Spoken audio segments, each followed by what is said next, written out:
All right. The first type are the easy ones, what we call binary. What's Bi, bi mean? Two. All right, binary ionic. We know that this is going to be a metal and a nonmetal. All right. We know that the cation always comes first. What charge does the cation have? Positive. All right, we know, I'm going to put this here too. We know this is a metal and a nonmetal, but, you know, just the simple binary is metal, nonmetal. But we know a lot of the times, though, when we can get a little bit more complicated, that negative anion can be a polyatomic ion, right? Okay. And it acts as a charged entity. It acts as one single thing. All right, what's mono mean? One. A monoatomic cation, all you do is you leave the name of that element alone. In other words, when calcium, Ca, that's just plain old calcium, when it loses its 2 valence electrons and becomes charged, what do you call it? Do you change it to calcide or calcide? No, it's just the calcium ion. That's all that means, is when it's the cation, you're not going to change the name of it. You just add the word ion. If you just wrote calcium, then that's not telling the whole story, right? Okay? Calcium ion. You can't see that. There we go. All right, but if it's a monoatomic anion, in other words, it's monoatomic, made up of one element, it's not a polyatomic, then all you do is you keep the beginning of the word and you change the ending to "ide," and we know that. That's almost automatic for y'all. You've done it so much. If I have Cl, what is that? Chlorine. But if I have this, now what is it? Chloride. Okay, changing that to "ide" shows that that's an ion, and you only do that for the anion.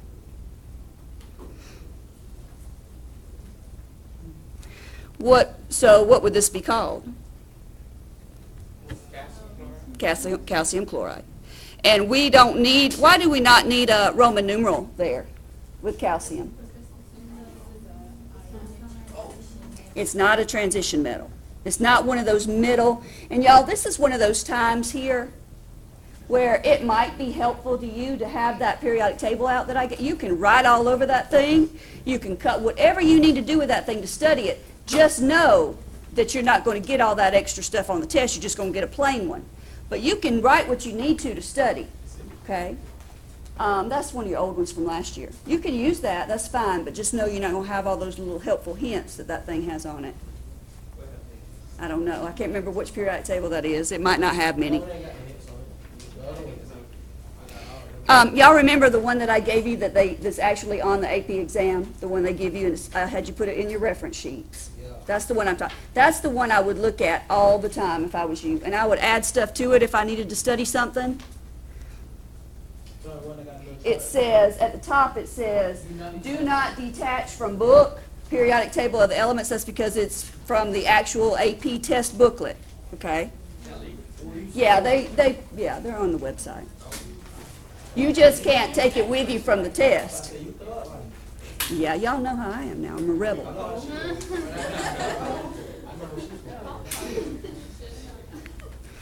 All right. If it's a polyatomic ion, remember you use the name of the polyatomic ion, like phosphate. You don't change anything about it. You use that name. You've got a reference sheet with some polyatomic ions, and I want you to know those. And like I said, now you've got one in a homework folder maybe up here, but I'm going to give you another couple of them as well, just to keep in different places. Okay? What does that reference sheet look like?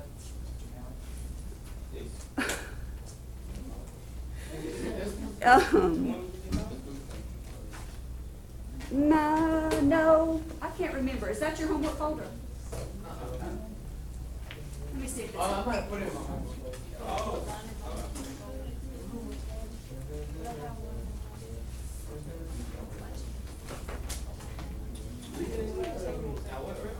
All right, look. Okay, it's in my homework folder and stuff. Here's some of the more common elements to memorize, and then it's got polyatomic ions to memorize. This is one that's in your homework folder. And y'all, then it's got golden sheet of nomenclature on the very back, and that's really helpful too. It's got some common acids and all kinds of different stuff if you hadn't noticed that yet. This will help you with your homework. And I'm going to give you just a few of these sheets. That's why it says number 3, even though it's not number 3 in here. It's going to be like in a little packet for your regular folder too. Okay. Most important to have it in here, but if I've ever got this, like what I'm doing now, and checking it, and you need it, then I want you to have it in there.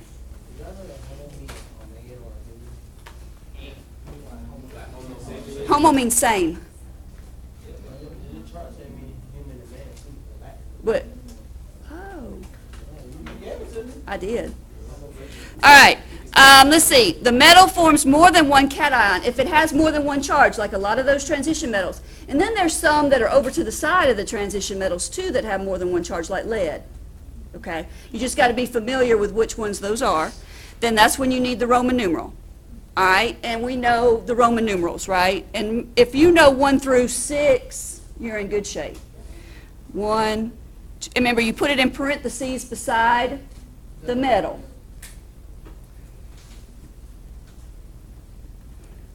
5, 6. Okay?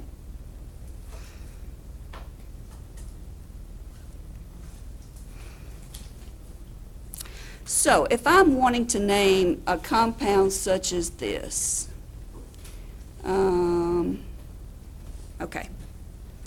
Fe is a symbol for what element? Iron. Is it a transition metal? And there's some of those that are so common that we know, we see that element, we automatically know we need a Roman numeral. Iron is one of them. Copper is one of them. So you just automatically know you're going to need a Roman numeral. So how do I figure out what Roman numeral goes with iron? What is my not grammatically correct way of saying you uncrisscross it, right? I don't know if that's correct, but we're going to take that 3 must have been the what? The charge on the iron, right? So that means that when we write this out, we would write iron 3, and then how do we write chlorine? Chloride. Okay? One thing to be careful of, let's see if I can give a good example here.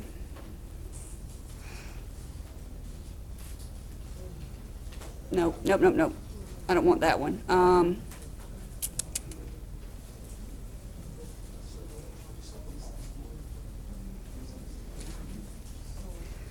right. I've got several things going on here that you need to think about. I've got a transition metal, obviously. I've got a polyatomic ion.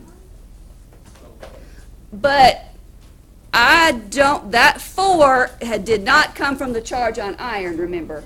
That 4 is part of that. So this is a 1 and a 1, but wait a minute. What do you always have to be sure what hasn't happened before you assign a Roman numeral? Make sure it hadn't been simplified. Make sure it has not been reduced, because we are smart and we know the charge on sulfate is what? -2. And I don't see a 2 beside iron, do you? No. So what that means is it must have been this and this that was reduced. So this would be iron 2 sulfate. Okay? That's one of those where it's more difficult to go from the compound, the chemical formula for the compound to the words. Usually 99% of the time, you'll be given the word in a sentence like a word problem, and you just need to know how to write the compound. And I tried to do that to y'all towards the end of last year, you remember? Huh? No, I didn't. I don't think any of y'all in here I could catch off guard. Y'all too smart. Y'all catch me off guard.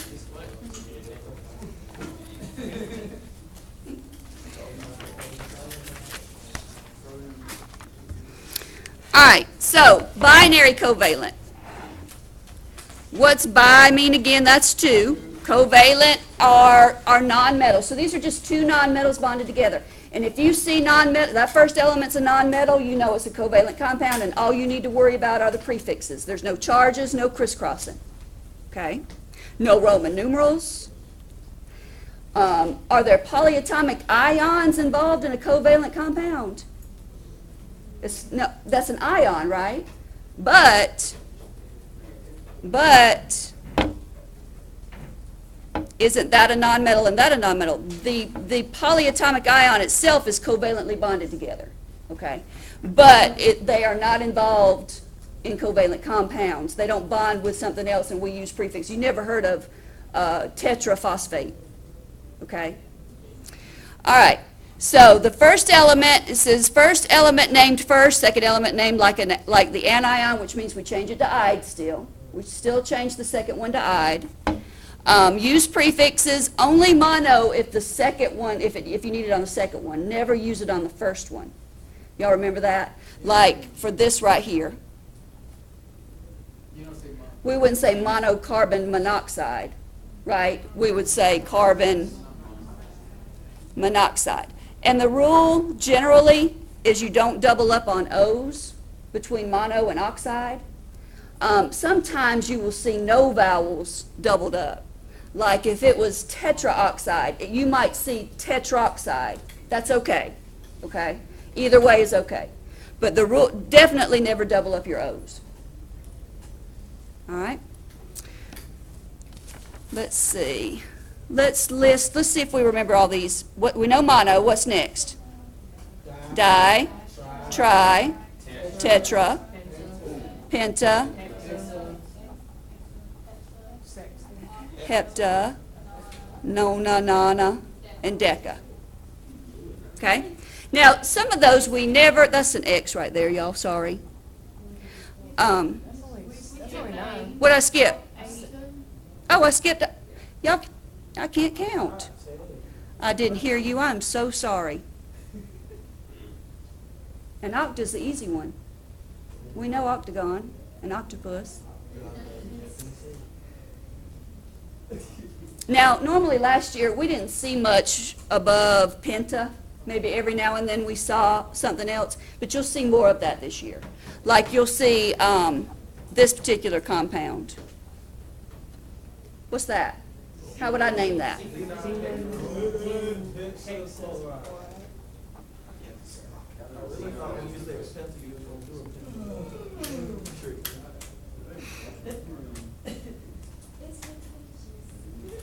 All right, so for practice, what I'm going to do, since this is what you'll see most of the time, I'm going to give you a few words.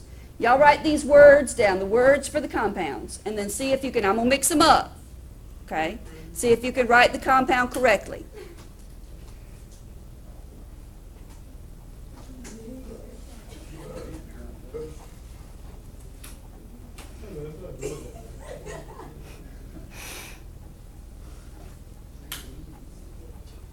I've got manganese 2 oxide.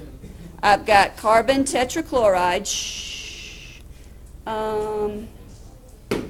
Aluminum phosphate. Trying to incorporate several things in our little examples here. Potassium sulfide. And I'm going to do one more.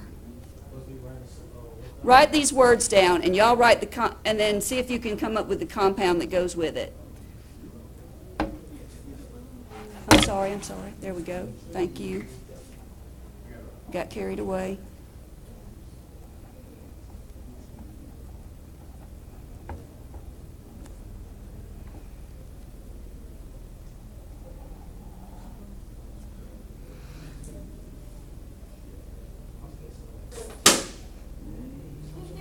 Scared me. Golly, my life force juice. Let me go do this fire extinguisher. We're gonna practice on fire. We're gonna charge it. I saved one for y'all. Yeah. This one over here has not been used at all yet. Okay.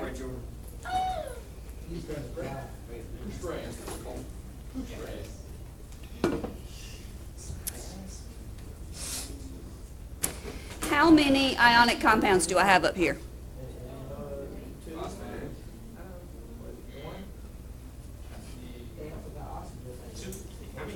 3. I've got 3 ionic and 2 covalent. And if it helps, remember last year when we first started out with them all mixed up, I had y'all go out beside it and write an I or a C. Okay? If that helps, what is this one? I. And that, what gave that away? Besides that being a metal, what else gave it away? That Roman numeral. Okay? All right, what's this one? Right, because carbon and chlorine are both nonmetals. Okay? All All right, how about this one? And I stuck this one in here for two reasons. We need to remember that aluminum is the metal that touches that stair-step line. It's not a metalloid, okay? And that phosphate is a what? Polyatomic ion. And you've also got to do something with this one when you're finished. Don't say it yet. All right, what type is this? Potassium is ionic. And then this one? Covalent. I got two, both of them have prefixes on that one, so that's easy. Don't crisscross prefixes, okay? The prefix that's attached to the element is the prefix that or is the number that goes beside it. No. All right, I'm gonna write the answers up here. Don't look if you don't want to. And let's see how we did. If you have, and don't be embarrassed if you got one wrong and don't know why. We need to talk about it, okay? I am with you.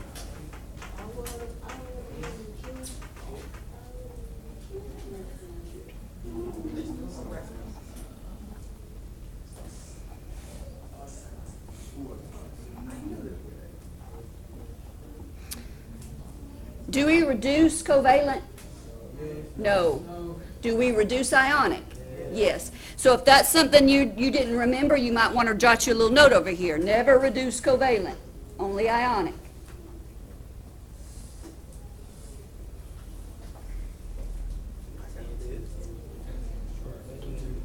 Huh? One. Yes, ionic, crisscross. Yes, ma'am. Uh-huh. I'm going to scoot this over just a little bit. Is that all right? Can y'all? Okay. All right, aluminum. We know this is ionic, right? What charge does aluminum have? 3. And what charge does phosphate have? 3. So what happens to my 3s? That's right. So they reduce down. Alpo. That one's the one that's 3. Huh? That one's the one that's 3. Yes, yes. No. Sulfate and I are 2. Carbonate is 2. Nitrite is 1. Yep. I got one question. Did y'all hear that about ammonium? What's the charge on ammonium? What plus 1? It's NH4 with a 1 plus charge. Good. All right.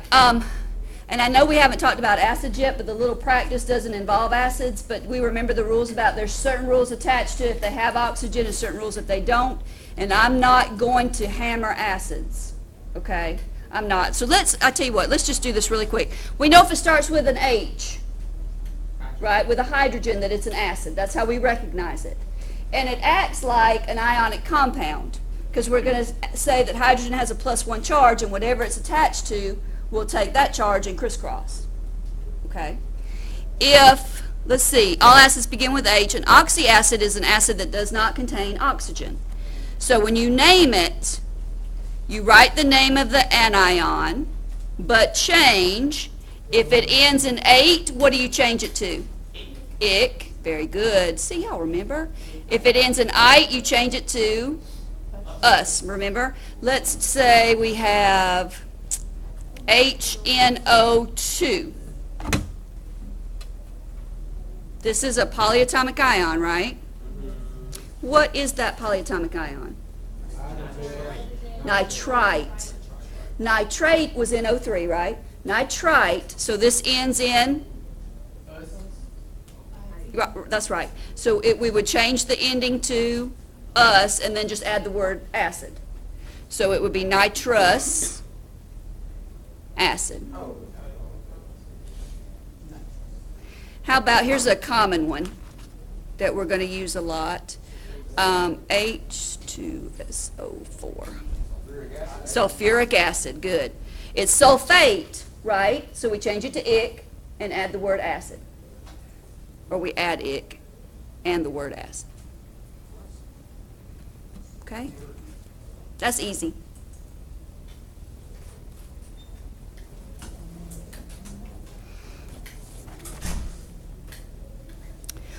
What if there's no oxygen? Hydro? Yeah, it's like hydro. If there's no oxygen, we add the prefix, and y'all said it, you're right, hydro, and the suffix ic, right? Because like this one, that has no oxygen. That's a hydrogen and a chlorine. So, and that is hydrochloric acid, and we've heard of that. We've talked about that a lot. Hydrochloric acid. No oxygen, and so I took that anion and I added hydro and ic. All right, y'all go up and get you an iPad, and y'all go by, and I know we're getting down to like 10 minutes, but I want you to see something really quick, and then you can do this at home, okay? I want to make sure that we can log on to Schoology still, that we remember how to do. Have y'all signed up in other classes yet? Yeah. Good deal, good. Did y'all call me from Mr. White? Yes. You saw it? First time it happened? Oh, I forgot to reply. I commented on yours, Anna. You know what I put in? That is not a bad idea. This book was fire. What'd you do, just accidentally delete yourself? That's why I put the wrong password too many times and then I remembered it. Oh, so it'll, if you do that, it'll kick you out? Let me see if you're on here as a member. I mean, if you're still on here as a member, oh, you're just saying you gotta re-sign up because you don't remember. But I wrote it down, we wrote it down. Remember, we wrote it down that day. Let me see if I got it.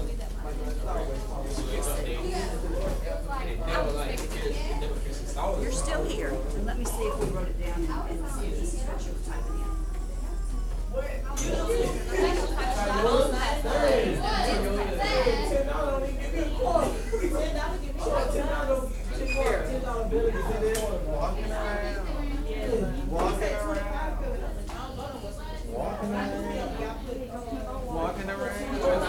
Take that, just in case, look at it.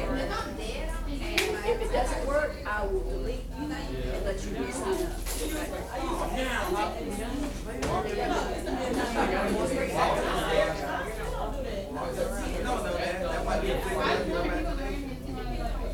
I could be walking through an area.